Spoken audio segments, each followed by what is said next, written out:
Compromise हो रहा है। राष्ट्रीय सुरक्षा आपके सबसे पहले केंद्र में होना चाहिए आज के दौर में। और अब आसाम में आप कल्पना कीजिए 2001 से लेकर के 2016 तक 15 वर्षों तक एक नेता तरुण गोगोई की सरकार थी आसाम में। और उस दौरान सबसे ज्यादा डेमोग्राफिक चेंजेस हुए, सबसे ज्यादा। इतना मनोबल बढ़ा हुआ था। ये जो बदरुद्दीन अजमल है, ये जो इत्र के व्यापारी हैं, उनकी एक पार्टी है बजाप्ता, सिर्फ मुसलमानों की पार्टी है वो, बदरुद्दीन अजमल की। 2012 के दंगों का मैं जिक्र क्यों कर रहा हूं? 2012 में 4 बोडो नौजवान मोटरसाइकिल पर जा रहे थे और रमजान का महीना था, हालांकि उस वक्त जुलाई था। जुलाई में रमजान का महीना था, जुमे का दिन था, शुक्रवार का दिन था। 8 बजे रात में लोग कहते हैं कि उस वक्त लोग चांद का दीदार कर रहे होते हैं, लेकिन 1000 की भीड़ चांद का दीदार नहीं कर रही थी। तो 2 मोटरसाइकिल पर जो 4 नौजवान थे, 1000 की भीड़ ने 4 बोडो इन युवाओं को घेर करके लिंचिंग किया और इतनी बीभत्स हत्या की जिसका वर्णन मैं अपने मुंह से कर नहीं पाऊंगा।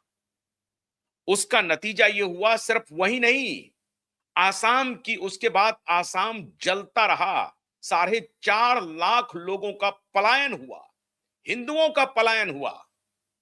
आसाम से हिंदुओं का पलायन हुआ, 4.5 लाख हिंदुओं का। सरकार किसकी थी? इसी तरुण गोगोई की सरकार थी। यही डेमोग्राफिक चेंज कर रहा था। और इसी तरुण गोगोई के सुपुत्र हैं गौरव गोगोई, और इन्हीं तरुण गोगोई के पुत्र वधू हैं एक ब्रिटिश महिला, और वो ब्रिटिश महिला का सीधा संबंध है पाकिस्तानी एनजीओ से।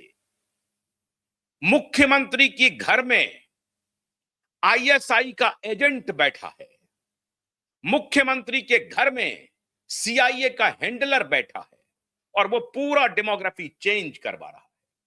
सरकारी संरक्षण से घुसपैठिया बांग्लादेश से आसाम पहुंच रहे हैं, और आसाम पहुंच रहे हैं, आसाम का हो रहे हैं, आसाम का खा रहे हैं, आसाम की वेशभूषा अपना रहे हैं, और उसके बाद जो असली आसामी है, जो असली बोडो हैं, उनको वहां से बाहर भगा रहे हैं।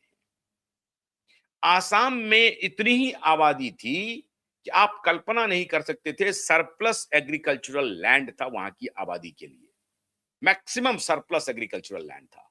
लेकिन इन घुसपैठियों ने वहां के अपने ही जो आबादी थी आसाम की, उसको धीरे धीरे विस्थापित करना शुरू किया।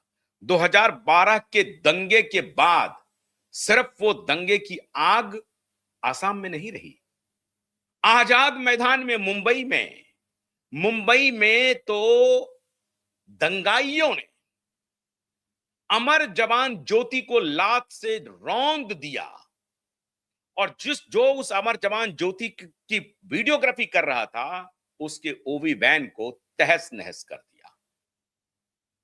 यह है हमारे देश में सीआईए और आईएसआई का हैंडलिंग, और किस प्रकार से कांग्रेस सरकार कैसे अपीजमेंट के साथ कैसे स्थिति को हैंडल कर रही थी, उसकी वानगी है आसाम का डेमोग्राफी मित्रों।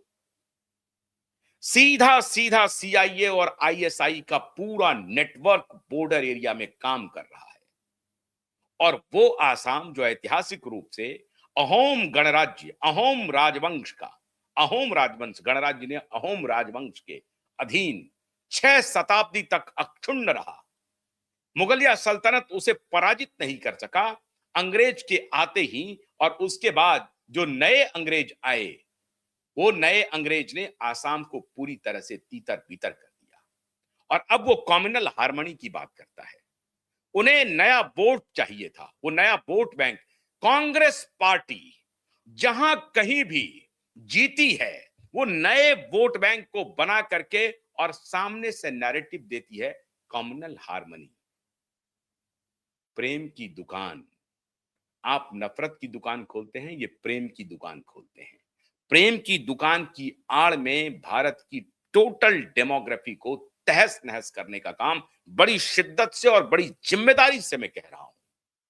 मेरी कोई मंशा नहीं है कि कांग्रेस पार्टी को अना अन, बिना बिना बिना वजह उसकी आलोचना करूं। लेकिन जो फैक्ट है वो अब आपके सामने दिखाई पड़ रहे हैं। 2012 के दंगे भूल गए। 1998 में एस के सिन्हा राज्यपाल थे। उन्होंने केंद्र सरकार को लिखा कि बड़ी तेजी से और बहुत ही कंसर्टेड एफर्ट करके बहुत ही कैलिब्रेटेड तरीके से आसाम की जनसंख्या को बदला जा रहा है और घुसपैठियों को, बांग्लादेशी घुसपैठियों को बसाया जा रहा है। ये मेरी जिम्मेदारी है, चूंकि मैं गवर्नर हूं, ये मेरी जिम्मेदारी है केंद्र सरकार को इसकी जानकारी देना। कुछ भी नहीं हुआ। सरकार को जानकारी मिली, 1998 में ये रिपोर्ट आई। कुछ ही दिन के लिए सरकार बनी थी वाजपेयी जी की, लेकिन चली गई और उसके बाद तो फिर आपको मालूम ही है किनकी सरकार थी उतने दिनों में। और उस सरकार को जानकारी दी गई गवर्नर के द्वारा। साफ साफ गवर्नर कह रहे हैं कि आसाम में डेमोग्राफी परिवर्तन हो रहा और ये मेरी नैतिक जिम्मेदारी है कि मैं केंद्र सरकार को इसकी जानकारी दूं।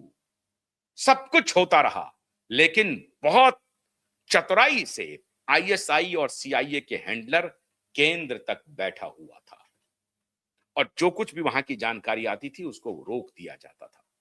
जो बोडोलैंड की मांग करने वाले थे, जो आसाम की रक्षा करने वाले थे, उसे उग्रवादी कह दिया गया। और जो हिंसक था, जो हत्या कर रहा था, बीभत्स हत्या का दौर चला रहा था, उसे शांति प्रिय मसीहा कहा गया। जो हमारे देश में आकर के, हमारी जमीन पर आकर के कब्जा कर रहा है, 1.5 लाख एकड़ जमीन अभी के ऊपर वो कब्जा किया हुआ था। अभी असम की सरकार ने डेटा दिया है, 1.5 लाख एकड़ जमीन के कब्जे को हटाया गया है। बहुत कठिन डगर है मित्रों। ये सवाल हेमंत बिश्व शर्मा का नहीं है, सवाल मोदी का नहीं है, या सवाल ये कांग्रेस पार्टी का नहीं है। सवाल है कि अंतरराष्ट्रीय खुफिया एजेंसियां भारत को डिस्टेबलाइज करने के लिए अलग अलग तरीके के तिकड़म कर रहे हैं और हमारी सरकार को कुछ पता नहीं है। और अगर पता है तो हमारी सरकार में ही आईएसआई और सीआईए के हैंडलर बैठे हैं। मित्रों, अब खबर मिल रही है एनएसए डोभाल ने पूरा एक्शन बदल दिया है। और ये जो बात आ रही थी सीआईए, सीएए, एनआरसी, उसके पीछे की कहानी यही थी। ये असल में बना हुआ था पश्चिम बंगाल और आसाम के लिए।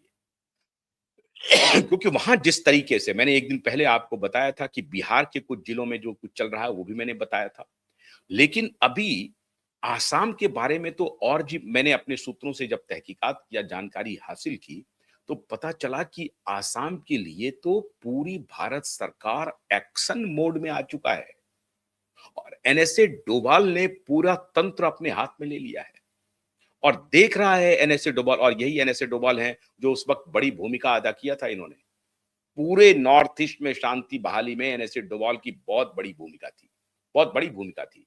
और हमारे एक जानकार रॉ के अधिकारी हैं, उनकी भी बड़ी भूमिका रही है। मैं उनका नाम नहीं ले सकता यहां पर, उनकी भी बड़ी भूमिका रही है। ऐसे अब एनएसए की तरफ से, नेशनल सिक्योरिटी